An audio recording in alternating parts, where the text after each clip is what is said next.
두기고가 내 사정을 다 너희에게 알려주리니 그는 사랑받는 형제요 신실한 일꾼이요 주 안에서 함께 종이 된 자니라.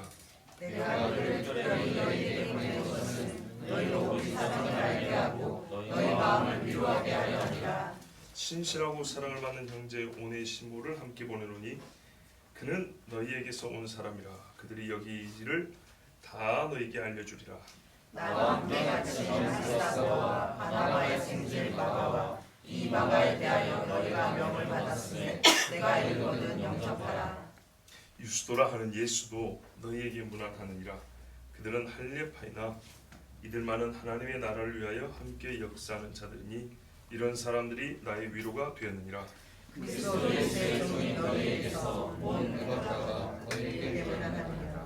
그가 항상 너희를 위하여 애써 기도하여 너희로 하나님의 모든 뜻 가운데서 완전하고 값진 있게 서기를 구하나니 그가 너희와 라오디게아에 있는 자들과 히에라볼리아에 있는 자들을 위하여 많이 수고하는 것을 내가 증언하노라.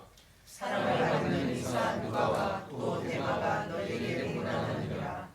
라오디게아에 있는 형제들과 눈바와 그 여자의 집에 있는 교회에 문안하고 이 편지를 너희에게서 읽은 후에 라오디게아에 있는 교회에게도 읽게 하고 또 라오디게아로부터 오는 편지를 너희로 읽으라. 아키포에게 이르기를 주 안에서 받은 직분을 삼가 이루라고 하라. 나아가 오는 친필로 문안하노니 내가 내 것을 생각하라. 은혜가 너희에게 있을지어다. 네. 오늘부터는요 가정교회라고 말하기보다는 집에 있는 교회에 대하여 집교회에 대하여 하나님의 말씀을 이제 조금씩 전하기 시작하려고 합니다. 요즘에는 우리의 생각에는요 보통 기성교회라고 하는 건물이 있는 교회, 별도의 건물이 있고 어느 정도 규모와 조직이 잘 갖춰진 교회에서 흔히 하는 말로 좀 실패했거나 또 본인이 매우 큰 상처나 힘든 어떤 일을 겪어서 더 이상 그와 같은 시스템 안에서 굴러가는 교회에 있고 싶지 않다고 하는 그런 분들이거나 아니면은 처음부터 어떤 작은 교회에 대한 꿈을 갖고 있는 분들이 우리말로 가정교회를 이루어서 그렇게 사용하는 경우가 있습니다. 우리나라는 이와 같은 모습으로 이와 같은 연유로 하여 가정교회라고 불리는 교회들을 세우는 경우가 들어있다는 말씀입니다. 대체로 맞는 것 같죠? 그러면 우리가 말하는 초대교회는 어떻게 가정에 있는 집에 있는 교회를 세웠을까요? 그러니까 무슨 말씀이냐면 우리는 교회 세우자면 처음부터 서로 돈 모아주고 건물 사고 땅 사고 이렇게 교회를 짓기 시작한단 말이죠. 건물로서 모이는 장소로서 교회를 말이죠. 그런데 옛적에는 교회로 모이자 하면 어느 집에서부터 모여 시작할까 이런단 말이죠. 물론 요즘에도 개척한다고 할 때 집에서 하는 분들이 있지만 그들의 꿈은 결국에는 좀 수가 모이면 건물을 새로 짓는 거죠. 여러분 오해하지 마실 것은 건물이 별도로 있으면 교회의 본질적인 것들을 놓쳐버린 좀 타락한 교회고 좁은 골방에서 막 꾸역꾸역 앉아 예배드리면 신앙의 정신이 아주 올바르고 교회의 정체성을 잘 지킨 교회 그런 뜻은 아니에요. 그런 뜻은 아닌데 그냥 차이만 좀 우리가 보자 이 말이죠. 차이를 좀 구분하자 이 말이죠. 예전에 성경에 보면 다른 생각을 잘 하지 않아요. 우리는 모이면 우리의 생각을 어떻게 시작하냐면 옛날이라 하더라도 누구네 밭을 어떻게 해가지고 거기 천막을 따로 짓고 시작을 해서 이런 경우들이 주로 우리가 들었던 이야기고 성경에는 그러지 아니하고 누구 집에서 우리가 읽는 이 서신들을 보면 전부 다 집입니다. 별도의 건물이 없었다고는 볼 수 없어요. 이제 수가 모이면 별도의 건물이 없었다고 볼 수 없는데 그렇게만 볼 수는 없는데 되게 확인된 바는 다 집교회들입니다. 제가 집교회라고 부르는 이해되시죠? 그 집밥을 생각하면 돼요. 집밥, 집교회, 집교회입니다. 그러면 옛적의 사람들은 돈이 없어서 그랬나? 아니면 뭐 그때 행정적으로 무슨 건축 허가를 받기 어려워서 그랬나?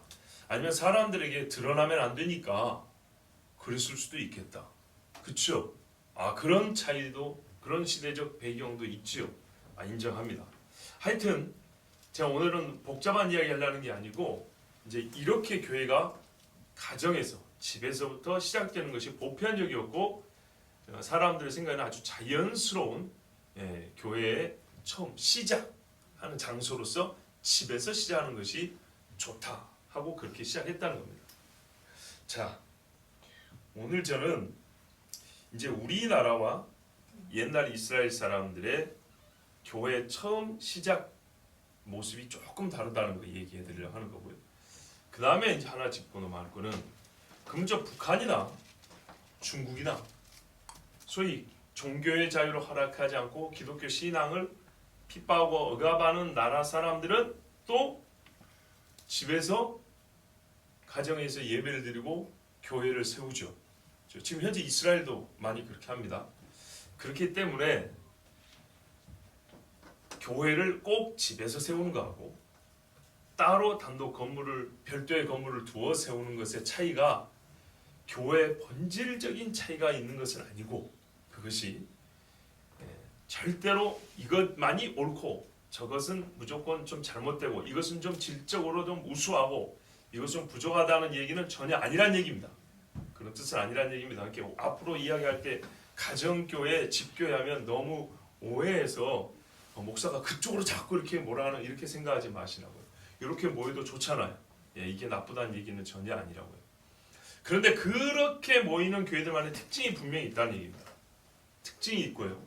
또 우리가 그런 모임을 가져보지 못하기 때문에 조금 잘못 생각하는 게 있어요. 이 잘못이란 것은 오늘 말씀드리고 싶은 주제에 의하면 뭐냐면, 주제를 따르면 집에서 모이는 조그만 교회다 보니까 그 교회가 가진 역량이 요만할 줄 알아요. 그렇지 않다는 겁니다. 사실 오늘 설교의 주제는 이겁니다.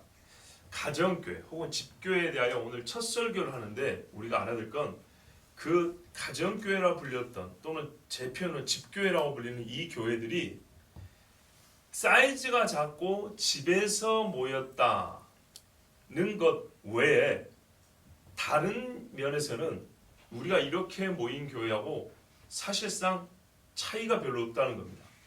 그래서 본질을 논하자는 게 아닙니다. 이게 교회로 본질적인 모습이냐 저게 옳으냐 이 이야기를 하자는 게 아니고, 우리가 모여서 예배하고 사역하는 모든 것들이 이 조그만 교회들이 감당하지 못하냐, 전혀 그렇지 않다는 얘기입니다. 뭐 우리가 이렇게 모였다 나중에 이제 흩어지지 않습니까?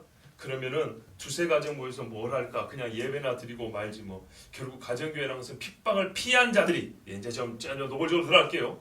가정교회라는 것은, 조그만 교회라는 것은 집에서 모인다는 것은 핍박을 피해서 어쩔 수 없이 모이지 못하니까 어디 숨어서 예배하는 자들이 신앙을 지키고자 모인 예배 형태, 예배 장소, 이렇게 보시면 안 된다는 겁니다. 그 자체가 완전한 교회였다는 겁니다. 자, 그래서 오늘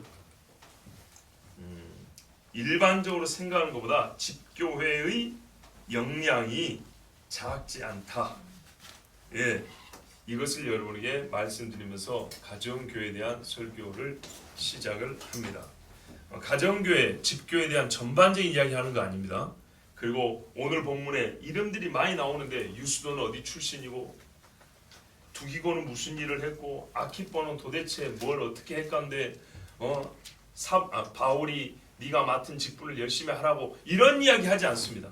이런 이야기 하지 않고 그냥 쉽게 말씀을 쭉 풀어서 이렇게 본 다음에 이 말씀을 통해서 우리가 생각하는 집교회에 대한 패러다임이 조금 잘못이라면 조금 뭔가 좀 부족분이 있었구나, 뭘 좀 보완하게 되겠구나 라는 것을 생각하는 계기만 얻으면 족합니다. 자, 말이 오히려 더 어려워져 버렸죠? 두기고가 바울이 보내가지고 골로새에 갑니다. 골로새 교회 가는데 두기고에 대해서 바울이 뭐라고 표현하면 사랑받는 형제, 신실한 일꾼, 주 안에서 함께 종이 된 자.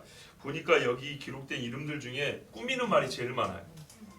그러니까는 여기 나온 이름들 중에는 바울이 제일 하고 싶은 말이 많은 사람. 그렇죠? 하고 싶은 말이 많은 것뿐만 아니라 꼭 해주고 싶은 사람인 거죠. 이 사람한테 신실하기 때문에 맡긴 거 뭐냐면 우리 사정을 맡겼어요. 이 사정을 가서 말해달라고 해도 이상하게 말하고 빼고 더하고 여기 붙이고 저기 붙이고 하면 어떻게 되죠? 본래 뜻이 왜곡되죠? 근데 두기고는 그런 사람이 아니었어요. 그리고 이제 여기 보면 너희로 우리 사정을 알게 하고 이렇게 번역이 되어 있죠. 8절 마지막 부분에. 그런데 그것이 아니라 그가 너희의 사정을 알게 하고 이렇게 번역해야 맞다고 하는 사람도 있습니다. 왜냐하면 맨 처음에 우리 사정을 너에게 알려주잖아요. 그리고 너희 사정을 나중에 우리에게 알려줄 거 아닙니까? 여러분 남의 이야기만 들어서 위로가 되는 게 아니라 내 것도 남한테 전달하면서 또 위로가 되죠. 두기고가 주거니 받거니 하는 이 전령 역할을 하는 겁니다. 근데 이 전령 역할을 맡은 두기고 얼마나 훌륭한 사람인가 보세요.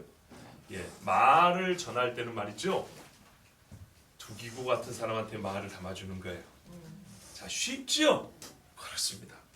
자, 그 다음에 오네시모, 신실하고 사랑을 받는 형제 오네시모.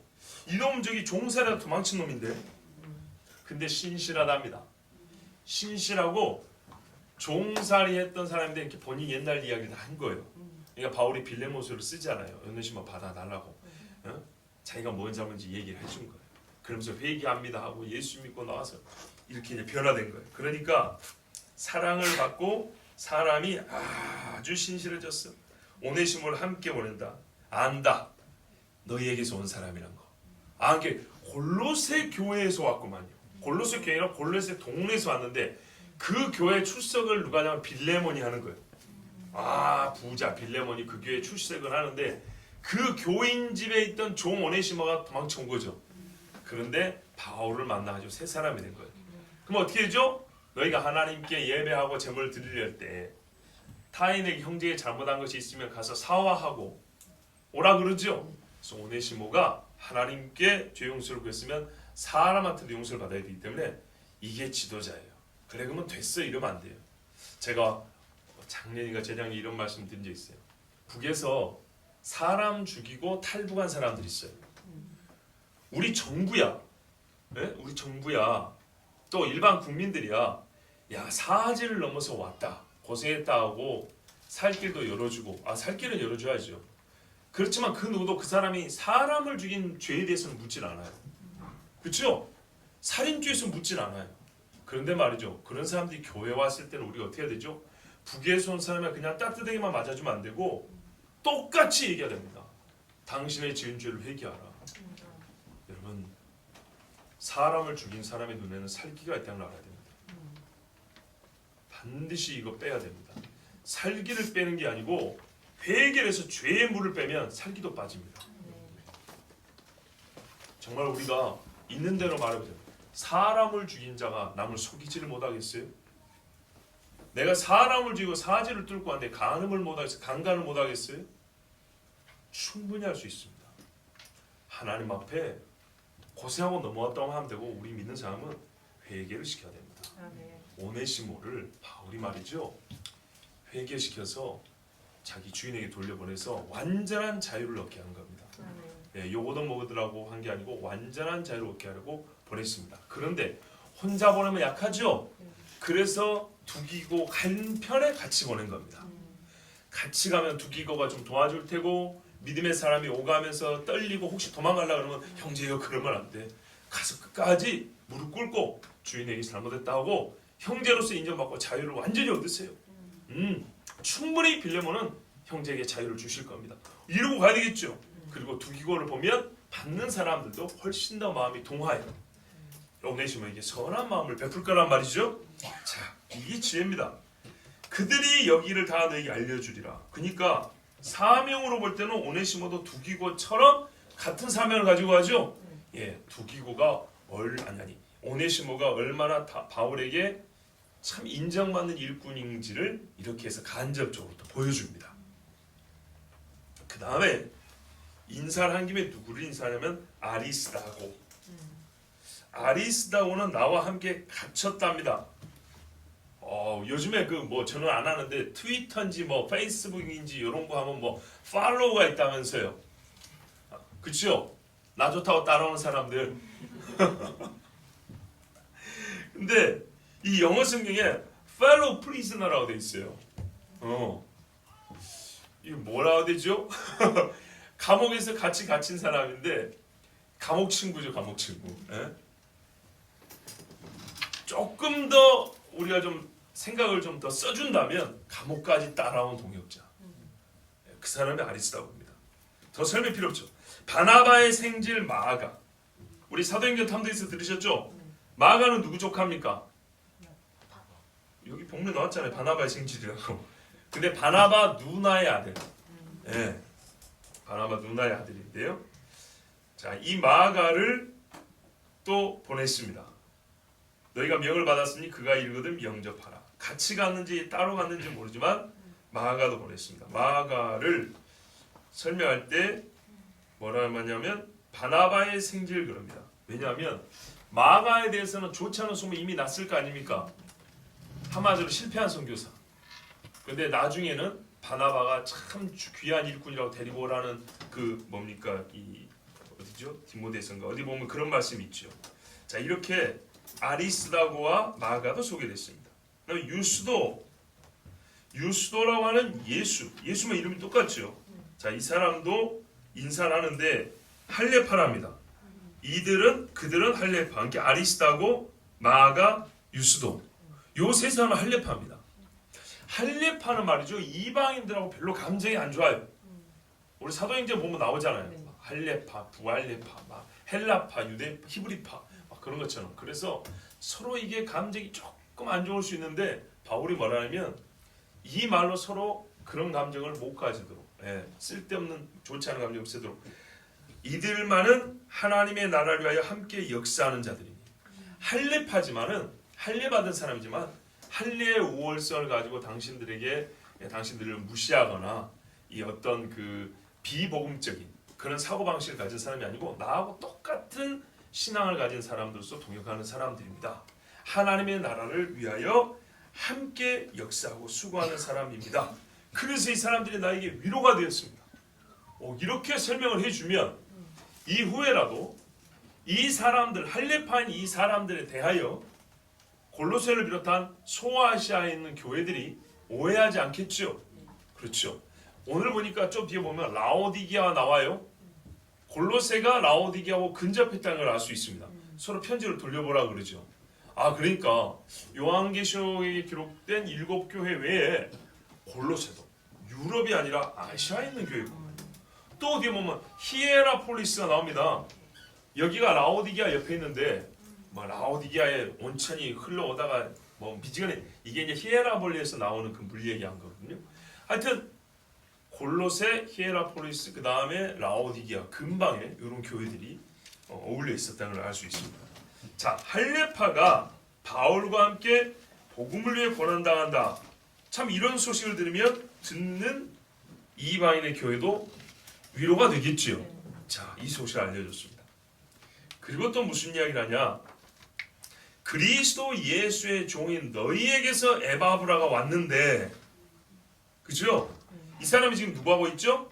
바울하고 있죠. 그래서 잘 있다고 인사합니다. 그래. 에바브라가 골로새 출신인데 지금 누구랑 있어요? 바울. 근데 이 사람이 어떻게 했는지 좀 소식을 전해줘야 되겠죠? 항상 너희를 위하여 애써 기도하더라. 맨날 기도합니다. 그리고 하나님의 뜻 가운데서 완전한 확신 있게 서기를 구합니다. 어떻게 기도하냐? 제 모교의 골로새 성도들이 하나님의 뜻 안에 있기를, 여러 핍박과 어려움 중에도 끝까지 믿음을 지킬, 이렇게 기도한다는 거예요.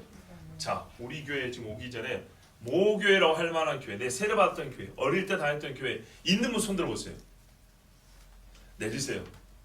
잘 안 들으니까 들지 마세요. 근데 더러 계시죠. 저도 있어요.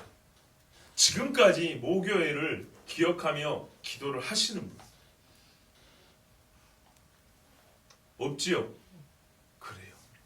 에바브로를 본받으십시오. 네. 이게 신앙생활이에요. 그가 너희와 라오디게아에 있는 자들과 히에라볼리에 있는 자들 위하여 많이 수고하는 것을 내가 증언하노. 야, 여기 와고 뭘 수고한다는 얘기일까요? 바울 옆에 와가지고 있는데 고향 교회와 그 고향 옆에 있는 이웃 교회들, 그러니까 통으로 말하면 고향 지역에 있는 교회들이죠. 고향 지역에 있는 교회들 위하여 뭘 수고한다는 얘기죠? 잘 모르겠죠? 이런 거는 이제 골로새서 강해를 하면서 우리가 깊이 들어야 될 말씀이고 탐구를 해봐야 되는데 그렇게 하지는 않고, 하여튼 바울과 지금 함께 온 에바브라가 골로새 교회 출신인데 골로새 옆에 라오디게아와 히에라볼리, 그러니까 자기 고향 지역에 있는 교회들을 위하여 이 멀리서도 수고를 한대요. 근데 분명한 건 아까 기도한다 그랬죠? 그러니까 매일 기도 시간만 되면 모교회를 위해서 기도하는 거예요. 사역은 지금 어디서 하고 있고요? 바울과 함께 하고 있고. 그렇죠? 자, 또 이제 두 사람 남았죠. 사랑을 받는 의사 누가. 누가는 우리 들으셨다시피 바울하고 나이가 비슷합니다. 그리고 바울이 가는 데마다 따라다니죠. 왜요? 오죽이나 많이 맞았어야지. 오죽이나 아픈 데가 많아야지. 그러니까 누가가 늘 같이 다니면서 바울을 돌봐줬습니다. 만일 누가가 아니었으면 바울은 조금 더 빨리 죽었을지도 모릅니다. 그렇죠? 하나님이 사명이 다해야 죽지. 꼭 이럴 때는 그런 말 하는 거 아니에요. 왜? 하나님이 그 사명이 다할 때까지 살려주려고 누가를 붙여준 거예요. 그러니까. 자, 그리고 또 대마가 너에게 무난하네요. 사랑을 받는 의사 누가라 그랬죠. 어딜 가나 누가는 어땠다는 얘기예요? 사랑을 받는 정말 헌신적인 사람. 이 사람이 이 한마디로 설명이 다 돼요. 그 다음에 이제 대마가 문제인데, 대마 어디서 들은 기억 있으시죠? 오. 대마는 이 세상을 사랑하여 나를 버리고 데살로니가로 갔고. 이게 이 사람이 원래 데살로니가 출신이었나 보지요. 네, 지금 정확한 걸 따지지 않습니다. 데살로니가는 마케도니아 지방에 있어. 그리스 유죠, 북부. 상당히 세속적인, 뭐 다 그렇지만 세속적인 동시에죠. 여기로 갔답니다. 근데 일부러 간 게 아니고 나를 버리고. 그러니까 바울과 동역하다가 더 이상 나는 선교하지 않겠습니다 갔습니다. 그런데 말이죠, 이 어감이 선교만 그만둔 게 아니고 믿음을 버린 것 같은 느낌이 들죠. 예. 그리고 그레스게는 갈라디아로, 디도는 달마디아. 디도는 훌륭하죠. 누가와 나와 함께 있느니라. 이게 이제 디모데후서 이야기인데, 디모데후서는 우리가 알기로 바울의 생애 말기에 쓴 서신입니다. 그렇다면 대마는 지금까지는 잘 있다가 어느 때인가 바울을 버리고 떠난 겁니다. 버리고. 그래서 그런지 그 조짐이 좀 보였던지 대마만 설명이 없어요. 할 말이 없어요. 옆에 있어서 이름은 넣어주는데 이 사람에 대해서 할 말이 없어요. 솔직히 여러분 생각해 보세요. 우리가 할 말이 많은 사람, 하고 싶은 이야기가 많은 사람이 있고 별로 하고 싶은 말이 없는 사람이 있죠. 물론 객관적으로 할 말이 많은데 내가 별로 안 좋아해서 할 말이 없는 사람도 있고, 객관적으로도 별로 이렇게 남한테 해줄 말이 없는 사람이 있어요. 대마가 그런 거예요. 바울이, 웬만하면 바울이 얼마나 훌륭한 사람인데요. 이 사람은요, 무섭기도 하지만 참 따뜻한 사람이에요. 그런데 그래도 그렇지 대마만 덩그러니 대마가 있고, 이게 뭐예요 이게? 다른 사람들은 그렇게 말을 얘기해 줘놓고 이건 분명히 뭔가 있는 거예요. 자, 그 뭔가에 대해서는 일단 대마가 나중에 바울을 버리고 갔는데, 이게 어느 날 갑자기 그런 거 아니잖아요. 가룟 유다도 보세요. 그렇죠? 제자들은 몰랐지만 예수님 알고 있죠. 예.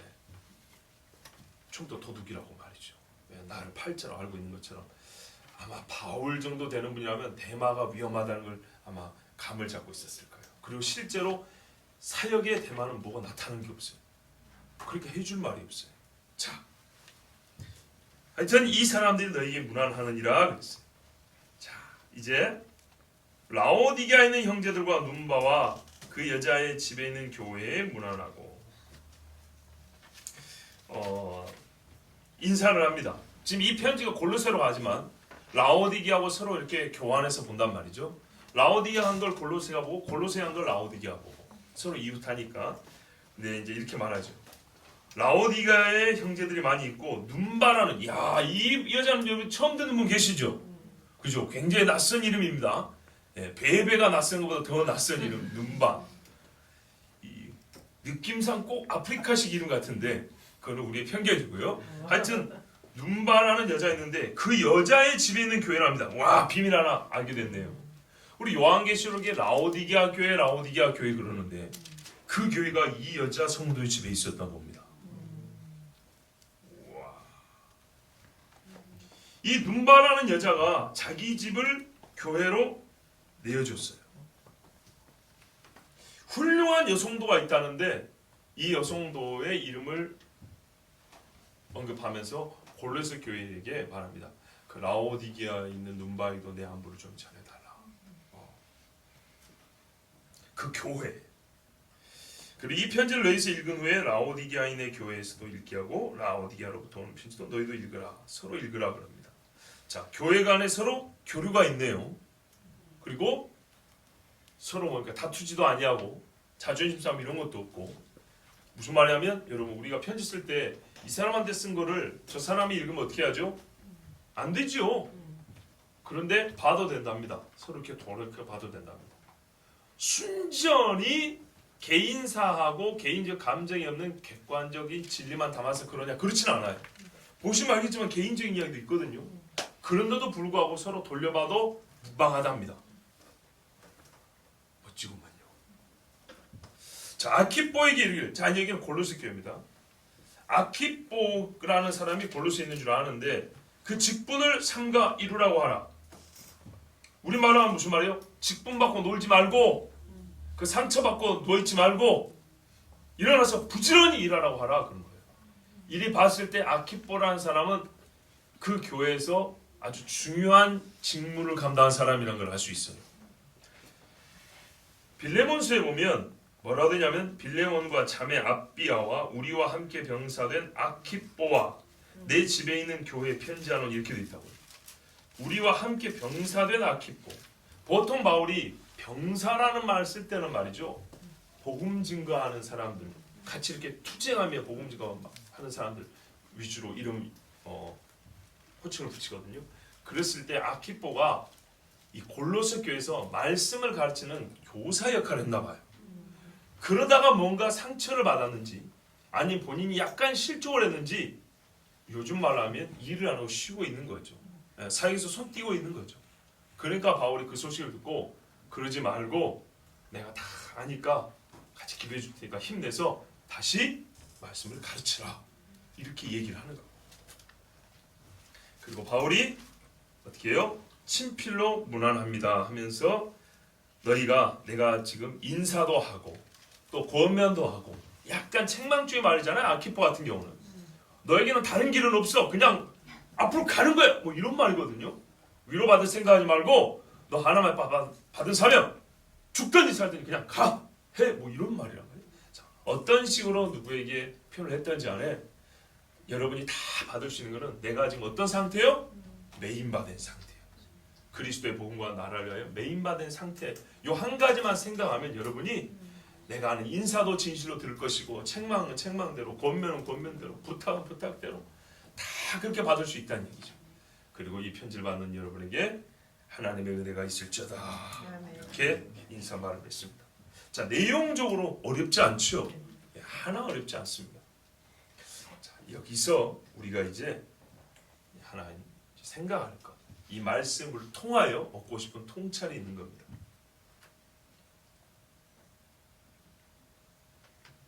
골로새 교회를 보니까 빌레몬의 집에 있었나 봐요. 본문에 따르면 왜냐면 오네시모가 너희에게서 왔는데 오네시모의 주인이 빌레몬이잖아요. 그것도 빌레몬서에 보니까 네 집에 있는 교회라 그랬잖아요.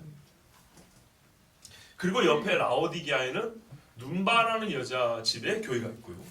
아 그러고 보니 집이 교회고 교회가 집이네요. 건물이 없어서 교회 건물을 집으로 썼다. 그렇게만 보지 마시고 교회는 성도들의 모임 아니겠습니까? 성도들이 그냥 모이기만 한 게 아니고 모여서 해야 할 일을 성경에 가르치고 있습니다. 그 해야 할 일이 집에 모였지만 됐다는 얘기입니다. 그 말이죠. 예. 자, 오늘 말씀을 통해서 우리가 생각하게 볼 수 있는 몇 가지 또 다른 사실들이 있습니다. 그게 뭐냐면 바울에게 보니까 여러 교회로부터 사람들이 왔습니다. 그렇죠? 바울을 요즘 말로 하면 선교사 아닙니까? 그렇죠? 물론 요즘 선교사보다는 조금 더 전투적이죠. 예. 요즘 선교사들보다는 훨씬 세죠. 예. 그렇지만 하여튼 선교사죠. 선교사인데 이 선교사에게 동역을 하겠다고 가만 보면 사람이 끊어진 적이 없어요. 항상 함께한 동역자들이 있습니다. 자, 이 동역자들 어디서 왔습니까? 그렇죠. 각 교회에서 온 겁니다. 교회에서 보내준 겁니다. 그렇죠? 요즘 말로 하면 단기 선교사들이 파송받은 겁니다. 전임 사역자가 있는데 단기 선교사들이 파송을 받았어요. 그런데 이 전임 선교사 바울이 한 지역에만 있는 게 아닙니다. 지역이 이리 가고 저리 가고 하는데 단기 선교사로 파송받은 그 교회 성도가 여기도 따라가고 저기도 따라갑니다. 그죠? 또 여러 서신서들을 함께 읽어보면 뭐가 되냐면 재정 후원자가 또 있습니다. 예, 재정 후원자들이 있는데 이 사람들 또한 어디서 난 사람들이냐? 그 집교회 성도들입니다. 또 선교를 뭐 1년씩 같이 하겠다는 건 아니지만 바울이 어떻게 선교하는지 세운 교회가 어떻게 지금 자라고 있는지 보고 싶어서 전령이 됐던 신부름꾼이 됐던 방문하는 사람들이 있습니다. 요즘 말로 하면 교통도 좋지 않은데 서로 교류가 엄청나게 활발한 겁니다. 그렇죠? 한 번 왔다 갔다 하려면 우리는 비행기 타면 이틀만 해도 왔다 갔다 하지만 이 사람들은 몇 달씩 날을 잡아야 돼요. 다 부자냐? 그것도 아니에요.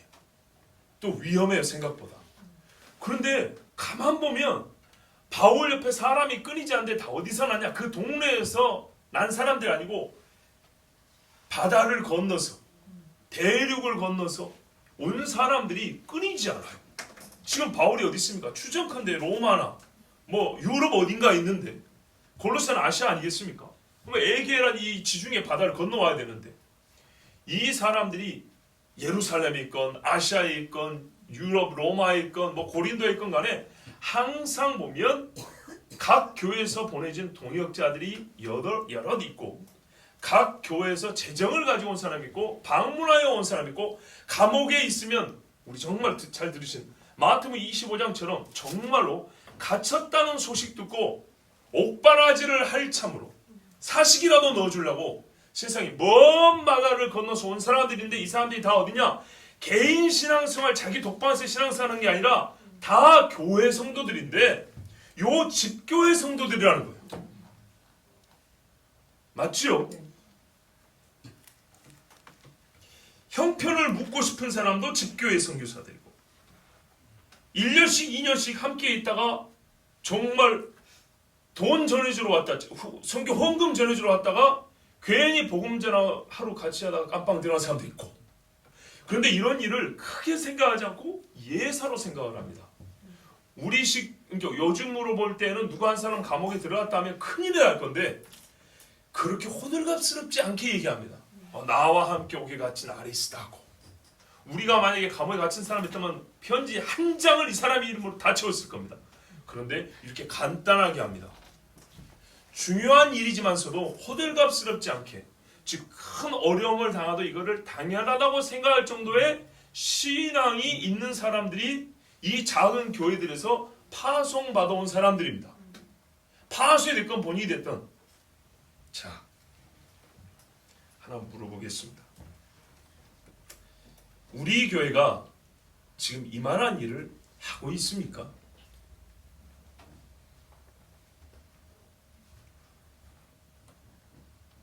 저는 우리 교회를 부끄럽게 하려고 하거나 우리나라 교회를 부끄럽게 하려고 하는 게 아니라 2000년 전에 있었던 집교회를 과소평가하는 것을 제가 지금 고쳐드리려고 하는 거예요. 이 사람들의 역량을 보세요. 집에서 겨우 모이는 노예들, 그날 바로 그날을 먹는 소시민들, 어쩌다가 한 사람 관료나 왕족이나 귀족이 예수를 믿어서 그 사람들이 낸 헌금이나 재정으로 성찬식도 하고 가난한 사람도 돕고 하는 아주 약한 사람들입니다. 지식 많은 사람도 없고 돈 많은 사람도 없고 거주 이전의 자유가 확보된 사람도 별로 없고 이런 사람들입니다. 예수 믿어서 큰 복을 받아서 떼부자 된 사람도 없고 예수 믿는다고 사회에서 높여지거나 명예가 높아진다거나 칭송을 받는 사람들도 아니고 진짜 따로 모인 거 들킬까봐 남의 집에서 밤에 호롱불 켜고 모여서 예배드리고 새벽에 모이고 저녁에 모이고 그러면서도 열심히 땀 흘려 일하면서 하나님 앞에 적은 물질이만 기쁨으로 바쳤던 과부의 두 랩돈과 같이 그렇게 하나님 앞에 헌금했던 사람들인데 그렇게 모인 집교의 성도들이라고요. 요즘 같은 시스템, 행정 이런 거 갖춰지지 않습니다. 전임 사역자, 저 같은 담임 목회자 이런 거 갖춰지지 않습니다. 물론 예배 때 설교자는 있었겠죠. 무슨 정규 신학교를 나온 사람들 뭐 이런 것도 없습니다. 그런데 이 사람들이 하는 걸 보세요. 신앙의 이 뭔가 스케일을 보세요. 바울이 바다 건너서 선교를 하는데 감옥에 갇혔다니까 어째요? 너 좀 갔다 와라. 자기 집에 없는 형편에 전부 쌈짓돈 모아가지고 여비를 마련해 줍니다. 몇 달 동안 너 가서 바울 선생 옷도 한 벌 좀 해가지고 넣어드리고 그 병도 걸렸어요. 약도 좀 사가지고 좀 넣어드리고 옆에 보니까 누가 선생님도 있다는데 그분도 아마 많이 못 먹고 힘들 거다. 그분 식사 대접 좀 하고 네 왔다 갔다 여비수 이래가지고 모아서 보낸다고요. 이게 쉽습니까? 정말 어려운 이야기입니다. 또 어떤 일은 갑자기 청년 중에 한 사람 제가 바울 선생과 함께 선교를 하러 갔다 오겠습니다. 온 교회가 축복하면서 안수하여 보내가지고 갔더니 들어보니까 얘가 감옥에 갇혔다네. 누집 아들 아니겠어요. 누집 남편이나 누집 아들이 아니냐. 우리 이렇게 모였는데 미안해요 사모님. 홍전사님 보내놨더니 저 양반이 갇혀갖고 애기 낳았는데 애기 얼굴도 못 봤어 아직. 이게 살아올지 죽을지 알지를 못해. 그럼 온 교회가 어떻게 해요? 엉엉 울면서 부지런히 기도했겠죠. 또 어떤 사람들은 단기 선교 보내놨더니 바울과 같이 고생하면서 병이 걸려서 들어 누워있네. 얘가 석 달 만에 오긴 했는데 1년 지나도 안 온 거예요. 얼마나 걱정이 되겠어요. 그래가지고 또 괜찮다는 편지 쓰면서 그러면 또 교인들이 하고 주여 그러면 됐습니다 하고 막 기도하면서 또 기도의 결과 또 나왔다 막 이런 이야기들. 자 이런 이야기가 여러분 보세요. 바울과 교회 사이에 왕성하고 풍성하게 오가는 소식들입니다. 이 소식을 알리려고 그 먼 길을 발이 부르트도록 걸어서 또는 형편이 좀 괜찮으면 말 타고 배 타고 이래가지고 몇 날 며칠 걸어가지고 서로 들려주고 그게 뭐 얼마나 중요하다고. 서로 소식을 알려주고 기도하고 또 여기서 모은 헌금 또 갖다 주고 또 같이 감옥에 갇히고 장막 진다면 옆에서 좀 도와주고 나이 먹은 바울이 짐꾼이 필요하니까 어떻게 해요? 지금 집에 가야 되는데 내가 이번 선교까지만 따라가지고 짐 지고 왔는데 에이 몰라 내일까지 더 해드릴게 모르겠어요 1년 더 해드릴게 뭐 이렇게 해가지고 사역하는 아름다운 모습이 얼마나 보기 좋습니까? 그런데요 이 사람들이 어디서 온 사람들이냐? 다 교회에서 온 사람들인데 자그마한 집교회에서 온 사람들이라는 거예요. 이 일들이 쉬운 일이 아니고 생명을 걸어야 되는 일도 있고 몸이 상하고 재정이 우리보다 훨씬 못 사는 사람 진짜 여러분 교회 배경을 좀 보면 진짜로 못 사는 사람들이에요. 어느 지역은 풀려난 노예들 있잖아요. 그런 사람들이 사는 바울이 1차 선교회였던 데 같은 경우 이런 사람들이 모여 사는데 이 사람들에서 뭐 나올 게 있겠어요? 그들을 가르치면 얼마나 많이 깨달을 수 있겠어요? 여러분은 글이라도 다 알잖아요. 글도 알고 제법 수준 있는 이 설교 방송도 많이 보신 분들인데 이 설교 어렵다고 그러시잖아요. 바울 같은 사람하고 이 노예 출신들하고 언어의 수준 차이가 얼마나 나겠어요.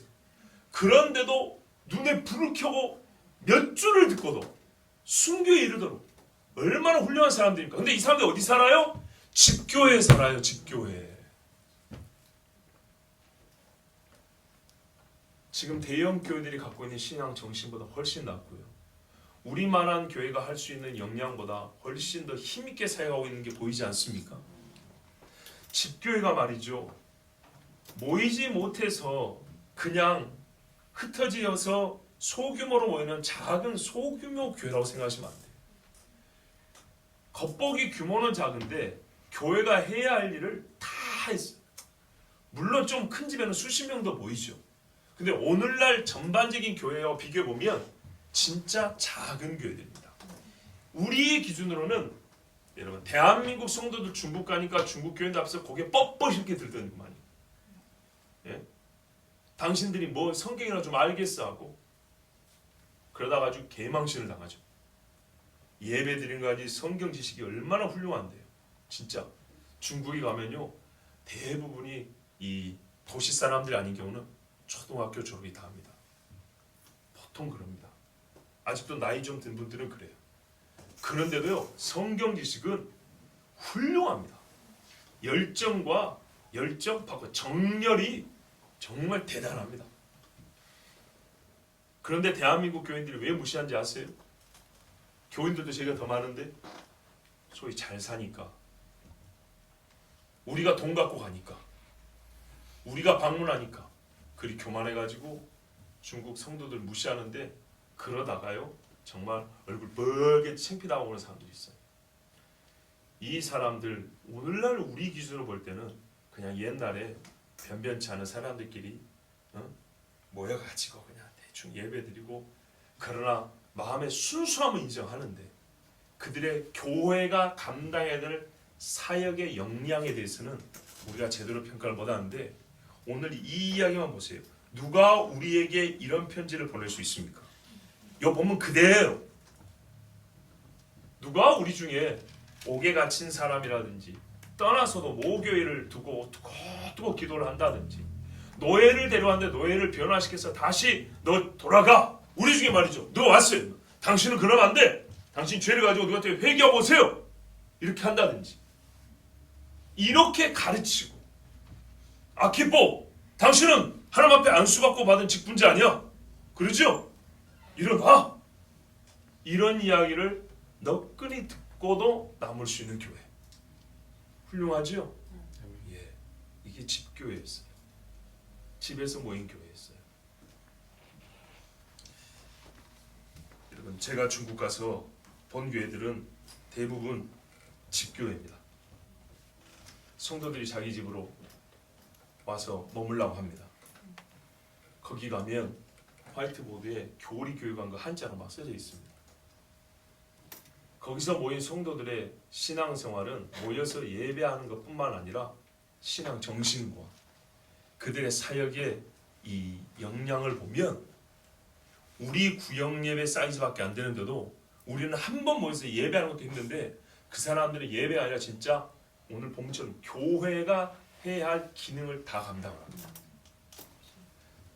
여러분, 북한에 있다는 지하교회는 어떻습니까? 그 사람들 모여서 구역 예배 드리는 건가요? 예배 드리는 장소가 가정이라서 가정교회라고 부르는 건가요? 아닙니다. 그들은 똑같이 교회 이름으로 편지를 보냅니다. 그들과 교류하는 사람들은 그 집에 있는 교회에다가 편지를 보내고, 그분들도 어느 집에 있는 교회 이름으로 편지를 보냅니다. 오늘 본문같이 이런 일이 있습니다. 여러분, 이리 보나 저리 보나 우리가 어떤 관점을 가지든 간에 관점의 차이, 각도가 그리 크지 않다는 것이 뭐냐면, 하나님께서 이 나라에 큰 일을 행하고 있다는 것, 이것만큼 확실하죠. 우리가 지금까지 겪어보지 못했던 참 어려움도 있었지만 정말 여차하면 신앙의 참 못난 구석이 많은 우리 시대에 감당하지 못할 통일을 허락하실 수도 있다. 그래서 그걸 감당하기 위해서라도 우리의 믿음을 키워주셔야 하고, 그렇죠? 이래서 하여튼 만약에 북한에 여러분 교회가 세워질 수 있는 기회가 왔다, 자유롭게 교회를 세울 수 있는 기회가 왔다, 그러면 어떻게 교회를 세워야 될까요? 어떤 형태, 어떤 신앙 정신을 가진 교회를 세워야겠습니까? 우리가 지지난주에 그랬죠. 신명기가 오늘날의 어떤 현실 적실성을 가진 말씀이냐를 했죠. 얼마나 현실에 맞냐? 거기에 있는 영적 교훈만 얻는 것이 아니고, 신명기는 가나안에 들어간 약속의 자녀들에게 주신 말씀이었단 말이죠. 실제로 이스라엘은 가나안 약속의 땅에 지금 몇 번을 반복해서 들어갔습니다.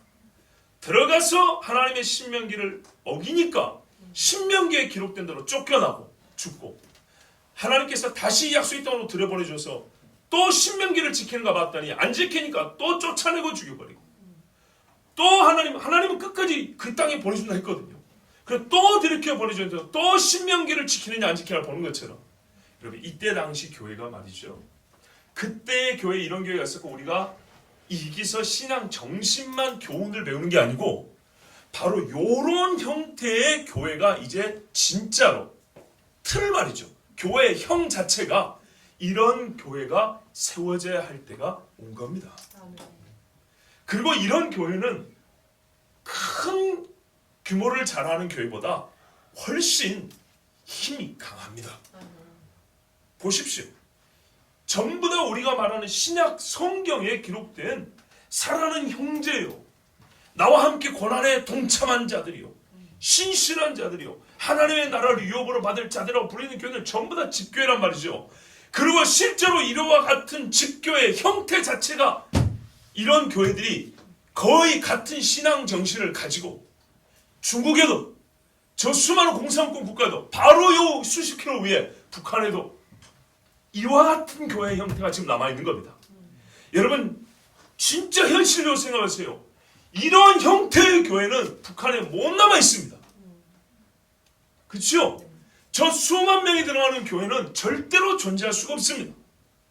그런데 말이죠, 이 집교회들은 생명력이 본연될 뿐만 아니라 그들이 핍박과 환난 중에 하고 있는 일이 이 인사말 하나 나타나는데, 진짜 바울과 같은 선교사를 동역자와 형제로 두고요, 서로 모든 것을 내어주고 모든 것을 보이고 모든 것을 나눌 정도의 이런 대단한 역량을 가진 진짜 교회의 힘을 가진 교회로 존재하였다는 말입니다. 그러므로 제가 여러분에게 꼭 말씀드리고 싶은 것, 집에 세워진 교회는 함께 크게 모일 수 없어서 작은 곳에 숨어서 모인다 정도로 생각하면 안 되고, 언젠가 우리가 이 대형 교회에서 못 모이니까 그때는 서로 숨어서 가정에서 예배드려야 돼라는 가정 예배 처소 정도로 생각하지 마시고, 그러지 않냐고 진짜로 교회라고 생각하셔야 돼요. 그런데 그 교회는 역사상 가장 어려운 때에 존재했는데, 오히려 어렵지 않을 때 대형 교회가 섰어요. 로마 카톨릭의 분기를 보세요. 진짜 어려울 때 세워진 교회였는데, 이 교회들이 행한 교회가 가지고 있는 힘, 그거는 역사상 최고였어요. 최고. 그런데요, 세상 끄트머리에, 교회 초창기였다면 세상 끄트머리에 다시 우리는 형식, 이게 외형적으로도 집교회로 다시 돌아가야 될 때가 왔는데, 오히려 그렇게 하심으로써 하나님은 교회가 가진 힘을 훨씬 더 강하게 하시고, 교회가 해야 될 사역과 기능을 훨씬 더 온전하게 하신다는 것, 우리는 그걸 내다볼 수가 있습니다. 그래서 집교회는 마지막 때에 존재할 수 있는 교회의 형태이면서 마지막 때를 싸워 버티고 이겨낼 수 있는 하나님이 우리 주신 하나의 진과 같은 겁니다. 전쟁할 때 하깃진, 그 거북이 등껍질 같이 생긴 무슨 진, 이런 것들이 있잖아요. 그런 것처럼 교회가 펼칠 진의 모양이 있다면 바로 이런 집교회들입니다.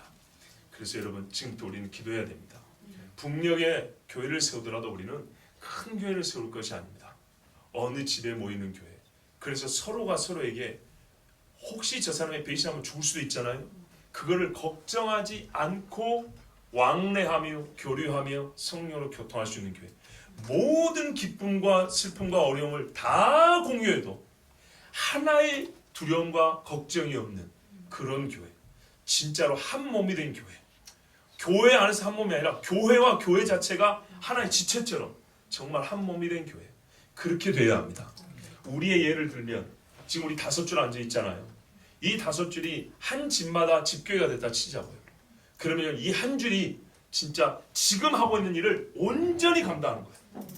예. 또 이 한 줄이 지금 우리가 교회에 감당하는 걸 온전히 감당하는 거예요.